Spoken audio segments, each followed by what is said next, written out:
आज त दाइलाई फुटबल खेलाडी जस्तो देखिरहेछ। अब वर्ल्ड कप आउँदैछ नि त। त्यो पनि अफ्रिकाबाट झरे जस्तो।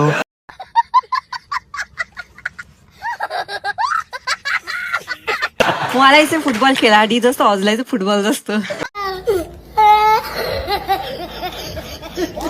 तपाईँहरूलाई थाहा छ बल्छी दाइको खासमा नाम बल हो नि, मान्छेले देखेपछि छि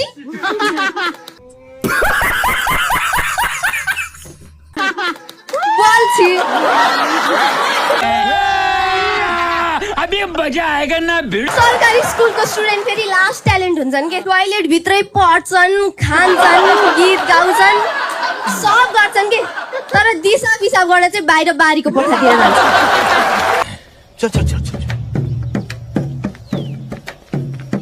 यो त उदारी छ नि, 22 वर्ष कि हो, झोला थिचेर त्यत्रै भाग्यो। उहाँको बहिनीको बिहे भइसकेर पूजना म्यामको, उहाँको अहिलेसम्म बिहा भएन। हेर्नुहोस्, करियर बनाउँछु भनेर बस्नु भएको, बल्छीको पछि लाएर करियर बनाउँछु भनेर हुन्छ।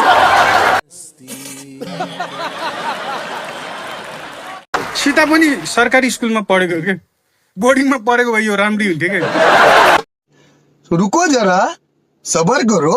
यो किन ब्युटिफुल छैन खास, यसलाई ब्युटिफुलको स्पेलिङ आउँदैन क्या। तू समझा? हाँ।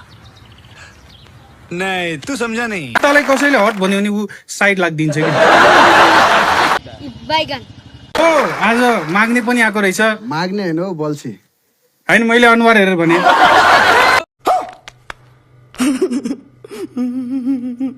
अफजलजी, जनयुद्ध चाहिँ हामीले तपाईँहरू जस्तै बोल्न नसक्ने, आवाज दबेका, बोल्न नजान्नेहरूको लागि ल्याएको हो। समझ रहे हो? समझ रहे हो आप?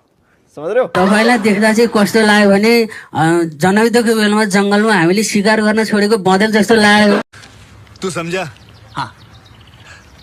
नहीं, तू समझा नहीं। सुन्दर भाइले एकदम रिक्वेस्ट गरेछ जाम प्रोग्राममा भनेर भन्नुभयो होइन। यो बिकी दाई र श्रद्धा दिदीको सोमा कहिलेबाट सुन्दर दाईले बोलाउन थाल्नुभयो? फिर से आ गए रे बाबा, इधर जहर खाने का पैसा नहीं है, तू जा रे जा। कति भेटेको कलाकार बल्छी दाइ, अनि म राम्रो कलाकार बन्छु होला। टिकट बेच्न आउनु भएको थियो, अनि मैले दाइलाई भने दाइ म पनि कमेडी गर्छु, तपाईँभन्दा राम्रो हो।